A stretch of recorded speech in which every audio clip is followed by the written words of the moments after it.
Hello, क्या वकील साहब अभी तक वापस नहीं लौटे? मगर कोर्ट बंद हुए तो बहुत देर हो चुकी है। वो जब भी वापस आए उन्हें कह दीजिएगा उमा देवी का फोन था। क्या बात है बहन जी? मैं तो इस कोर्ट कचहरी के चक्कर से तंग आ गई हूँ। 2 महीने हो चुके हैं मगर अभी तक कुछ हुआ नहीं। हर बार अगली डेट पड़ जाती है। आखिर मैं इस तरह कितने दिन रह सकती हूँ? अदालत के कामों में देर तो लगती है बहन जी, आप धीरज रखिए। मगर कब तक धीरज रखूं? आखिर हर चीज की एक हद होती है। और फिर इस केस में रखा है क्या? हम लोग उस जमीन के मालिक हैं। फिर तो घबराने की कोई जरूरत नहीं बहन जी, आप केस जरूर जीतेंगी।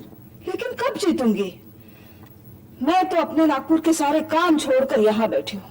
लेकिन आप इतना सारा बोझ अपने सर पे क्यों उठाए रखती हैं? वो कोर्ट कचहरी का काम रमेश देख लेगा। वो क्या देखेगा? भाई साहब वो तो अभी बच्चा है।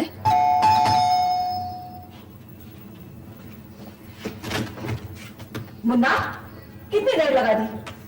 वकील साहब, हमारे हक में फैसला हुआ कि नहीं? आज भी कोई फैसला नहीं हुआ। 10 दिन आगे की डेट पड़ गई। लेकिन मम्मी, इनमें इनका कोई कसूर नहीं। तुम चुप रहो। लेकिन मम्मी। मुन्ना, जी मम्मी। चुप रहो। जी मम्मी। 10-10 दिन करके 2 महीने निकल गए। आखिर आप कैसे वकील हैं जो इतने छोटे से मुकदमे का फैसला नहीं कर सके? बहन जी, मैं तो सिर्फ वकील हूँ, फैसला तो जज को देना है। देखिए, अगर अगली तारीख पर भी आप केस का फैसला नहीं करवा सके तो मैं दूसरा वकील ढूंढूंगी। ये मेरा आखिरी फैसला है, समझे?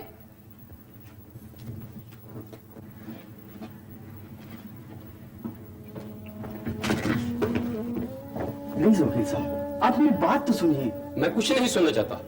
मैं इस तरह अपनी बेइज्जती बर्दाश्त नहीं कर सकता। आपके कहने पर मैं डेट पर डेट लिया जा रहा हूँ और उसके बदले में मुझे ये सब उल्टा सीधा सुनना पड़ रहा है। प्लीज वकील साहब, कैसे भी 1 महीना और निकालिए। अगर आपने इस केस का फैसला जल्दी करवा दिया तो मुझे अपनी गर्लफ्रेंड को यहाँ छोड़कर अपनी मम्मी के साथ नागपुर वापस जाना पड़ेगा। लेकिन रमेश, अपोजिट पार्टी भी तंग आ चुकी है। मैं इस केस को आगे नहीं खींच सकता। प्लीज वकील साहब, मेरे लिए, मेरे प्यार के खातिर। ठीक है, मैं तुम्हें 10 दिन देता हूँ। ओके? थैंक यू वकील साहब, thank you, thank you. Somnath, तुम यहाँ क्या कर रहे हो? बाबूजी, मैं आपका सिस्टम समझने की कोशिश कर रहा हूँ। मामला कुछ गड़बड़ लग रहा है। सोमनाथ, क्या तुमने सब कुछ सुन लिया? बिल्कुल बाबूजी, आप तो बहुत बड़े एक्टर हैं। मम्मी के सामने तो बिल्कुल भोले भाले बच्चे बन जाते हैं और यहाँ तो बड़े बड़े प्लान बना रहे हैं। तो मैं कैसे समझाऊं सोमनाथ? मैं जो कुछ कर रहा हूँ मजबूरी में कर रहा हूँ। लेकिन प्लीज ये बात मेरी मम्मी तक नहीं पहुंचाना, वरना तुम्हारा सिस्टम फेल हो जाएगा। हाँ सोमनाथ, मेरा भविष्य तुम्हारे हाथों में है। घबराओ मत बाबूजी, तुम्हारा भविष्य उन हाथों में है जो सब काम सिस्टम से करते हैं। अगर तुम्हारा प्यार सच्चा है तो सोमनाथ तो क्या, भगवान भी तुम्हारा साथ देगा। Thank you Somnath, thank you. जय प्रभु दयालु बजरंग बली। चल।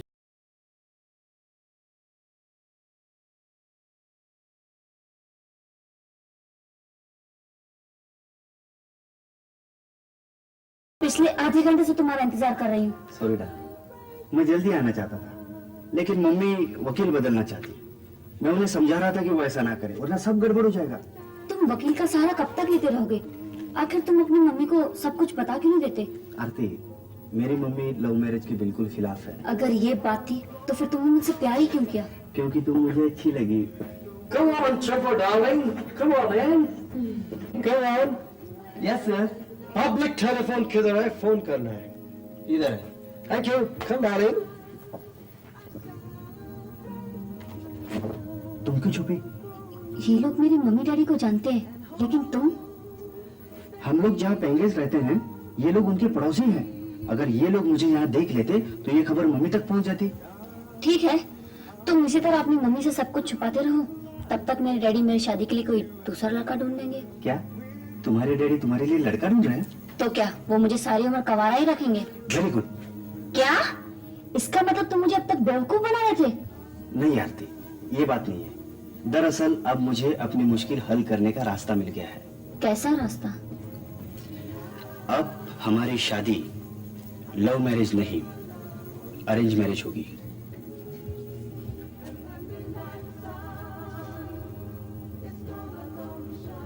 नहीं, ये काम मुझसे नहीं हो सकता। क्यों नहीं हो सकता? ये दोनों आपस में प्यार करते हैं, तो इनकी इतनी मदद नहीं कर सकते। चंपकलाल जी, आप ही मेरी प्रॉब्लम हल कर सकते हैं। तुम घबराओ नहीं रमेश, इनको तुम्हारी मदद करनी ही पड़ेगी। चंपकलाल जी, दुनिया में ऐसा कोई काम नहीं जो आप नहीं कर सकते। ओके, अगर तुम्हें मुझ पर इतना विश्वास है तो मैं तुम्हारा विश्वास तोड़ूंगा नहीं।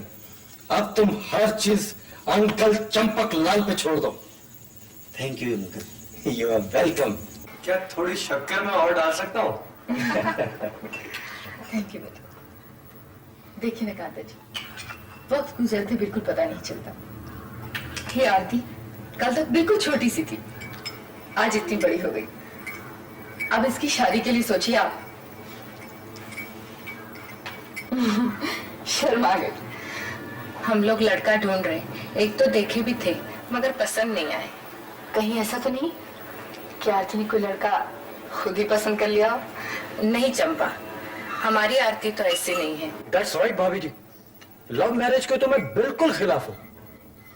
अजी लव मैरिज का तो ये हाल है कि आज शादी कल तलाक। मेरा मतलब है कि शादी सोच समझ कर करनी चाहिए। जी हाँ, हमारी नजर में एक बहुत अच्छे घर का लड़का है। वो लोग नागपुर के रहने वाले हैं, आजकल बम्बई आए हुए हैं। आप अगर कहें तो हम बात चलाएं।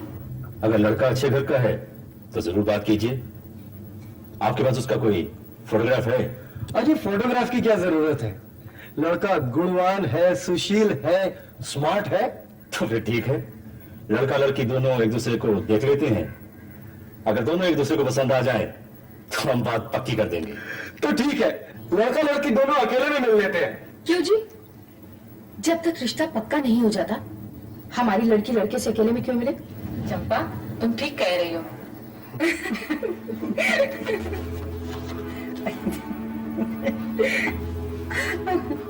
अरे बहुत अच्छी लग रही हैं आप।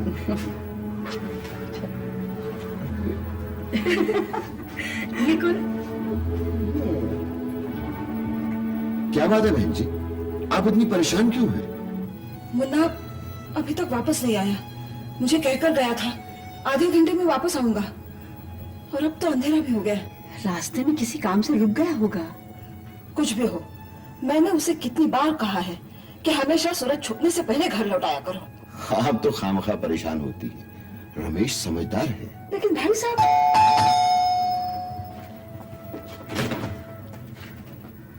मुन्ना तुमने इतनी देर कहाँ कर दी? मैं कब से तुम्हारा इंतजार कर रही हूँ। मम्मी, मैं आ रहा था, दोस्त मिल गया, रोक लिया उसने बस। और तुम भूल गए घर में मम्मी तुम्हारा इंतजार कर रही होगी। लेकिन मम्मी लेकिन कुछ नहीं, अंदर जाओ और हाथ मुंह धो लो। जी मम्मी। इस लड़के ने मुझे तंग कर रखा है। आपने बिल्कुल ठीक किया बहन जी, ये उम्र बड़ी खतरनाक होती है। इस उम्र में बच्चों को आलतू फालतू दोस्तों से बचा के रखना चाहिए। बहन जी, मेरे ख्याल में तो आपको रमेश की शादी कर देनी चाहिए। ओहो, इसके बारे में तो मैंने कभी सोचा ही नहीं।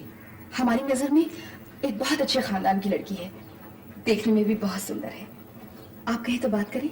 यू मीन टू से आरती? हाँ, आप इनकी बात मत सुनिए। भला कोई लड़का ऐसी लड़की के साथ शादी कर सकता है जिसको वो प्यार ना करता हो? लेकिन मैं लव मैरिज के सख्त खिलाफ हूँ। लेकिन प्यार के बिना शादी ऐसे है जैसे नमक के बिना दाल। सोमनाथ, जब तुम कोई बात समझते नहीं तो बीच में क्यों बोलते हो? अरे बात तो आप नहीं समझते हैं चंपकलाल जी। सोमनाथ जी, जल्दी आइए, बाथरूम की टंकी लीक कर रही है। जी आता हूँ मालिक। बात यह है कि रमेश जी। सोमनाथ जी, जल्दी आइए, पानी कमरे में आ रहा है। जी आता हूँ मालिक। मैं रमेश जी के पानी की समस्या हल करके आता हूँ। रमेश बाबू, कौन सी टंकी लीक कर रही है? कोई टंकी लीक नहीं कर रही। तो फिर आपने मुझे यहाँ क्यों बुलाया? वहाँ वो विलन चंपक लाल आपकी गाड़ी किसी और पटरी पर चढ़ाने की कोशिश कर रहा है, लेकिन आप घबराइए मत, मैं चंपक लाल की ही पटरी बदल डालूंगा। अरे सोमनाथ जी, मैंने ही चंपक लाल को लड़की वालों की ओर से बात करने के लिए कहा था। इसका मतलब वो विलन चंपक लाल अब हीरो बन गया? अरे नहीं बाबा, हीरो तो आप ही है, वो साइड हीरो है। तब तो सिस्टम ठीक है, फिर भी मैं देखता हूँ।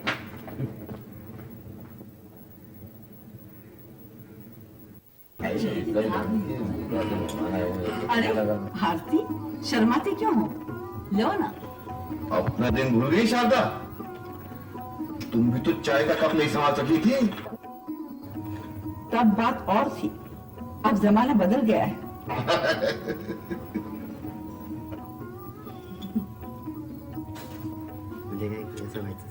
मुन्ना, टांगे सीधी करके बैठो। जी मम्मी।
अब बात समझ में आई कि आरती तुमसे क्यों नाराज है? कौन लड़की इस बात को पसंद करेगी कि उसका होने वाला पति अपनी माँ के सामने हर वक्त जी मम्मी जी मम्मी जी मम्मी करता रहे? और क्या? बाबूजी, क्या आप किसी बात पर उन्हें ना नहीं कह सकते? नहीं सोमनाथ, ये बात नहीं है। मेरे सिवा इस दुनिया में मेरी मम्मी का और कोई नहीं है। मैं उनका इकलौता बेटा हूँ। मैं नहीं चाहता कि मेरी किसी बात से उन्हें कुछ दुख पहुंचे। बेटे, हम तुम्हारी मम्मी को समझाएंगे। वो बहुत जिद्दी हैं, वो नहीं समझेंगे। तब तो उन्हें कोई शॉक ट्रीटमेंट देना पड़ेगा।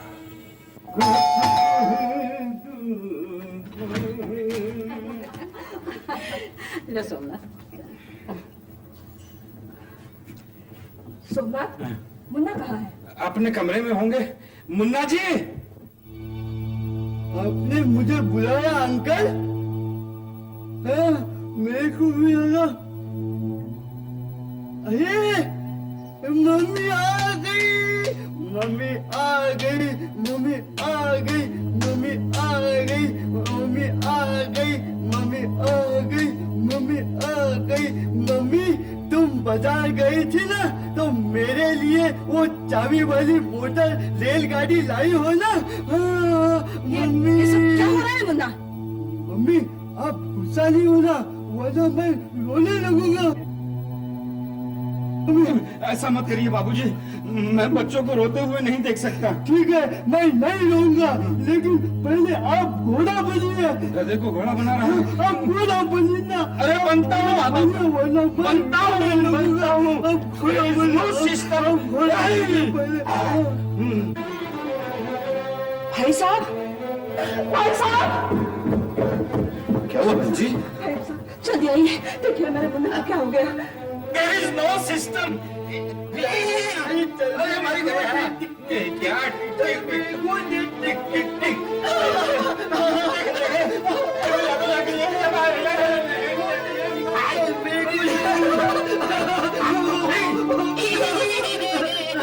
अंकल, मैं आपको लॉलीपॉप दूंगा, आप मेरे साथ आग बिचौली खेलेंगे ना? ये क्या हो गया मेरे मुन्ने को? भाई साहब, जल्दी किसी डॉक्टर को बुलाइए प्लीज। हाँ जी, जो डॉक्टर डिसूजा को लेके आओ। मुन्ना, मुन्ना छोड़ दे मुन्ना, मैं तेरे लिए लॉलीपॉप लेके आऊंगा। तो लाना, लेकिन लॉलीपॉप मुन्ना, मम्मी तुम क्यों रो रही हो? मैं तुम्हें भी एक लॉलीपॉप दूंगा। आइए डॉक्टर डिसूजा, आइए। पेशेंट कहाँ है? वो है। पेशेंट? अंकल आप कौन है? मैं डॉक्टर हूँ बेटा। अब डॉक्टर अंकल है, मैं देखता हूँ।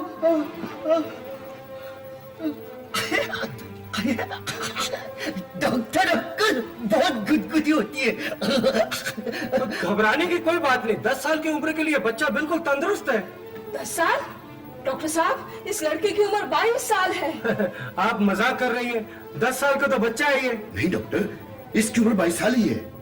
ओह, फिर तो दोबारा चेकअप करना पड़ेगा।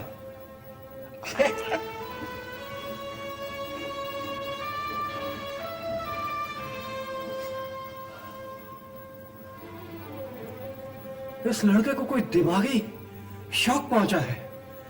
पिछले दिनों कोई ऐसा हादसा तो नहीं हुआ जिसकी वजह से इसको गहरा सदमा पहुंचा हो? डॉक्टर साहब, ये जिस लड़की से शादी करना चाहता था, उसने शायद मना कर दिया है। उस लड़की को जल्दी बुलाओ। जी।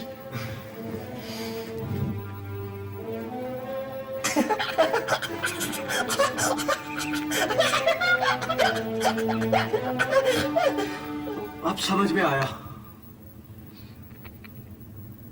When the gold is removed from the finger, it grows hot and cold, and the Lawrence of Arabia enters the dragon, and the Star Wars causes the Jones of the third kind to become Godfather, which goes without the wind. And that is Alfred Hitchcock. इतनी बड़ी बीमारी है? किसी ने इसके दिमाग में डाल दिया है कि ये बच्चा है। डॉक्टर, ये ठीक तो हो जाएगा ना? ऐसे मरीज बहुत कम ठीक होते हैं, लेकिन घबराने की कोई बात नहीं। अब ये केस L.M. डिसूजा डॉक्टर के हाथ में है। I will do everything, don't worry. Munna, don't worry. Mummy मुझे भूख लगी है। जाओ दूध लेके आओ। हाँ मालिक। मुझे भूख लगी है, बहुत बहुत भूख लगी है बहुत। लो मुन्ना, दूध पी लो। मैं बोतल में दूध पीऊंगा। होटल में? बोतल में पीऊंगा। मालिक ये तो बोतल में दूध मांगते हैं।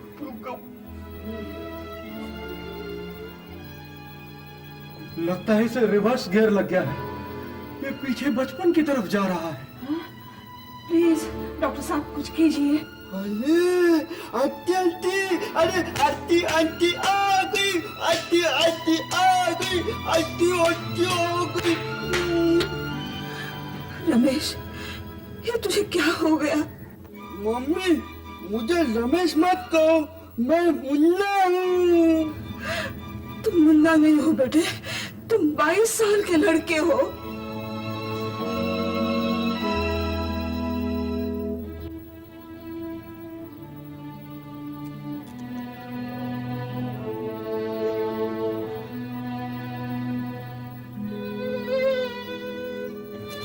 रमेश, उठो बेटे, उठो।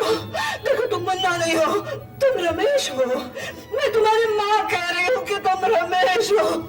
तुम रमेश हो, रमेश हो, रमेश उठो, तुम मुन्ना नहीं 22 साल के नौजवान रमेश हो। उठो, तुम्हारी माँ कह रही है तुम मुन्ना नहीं रमेश हो।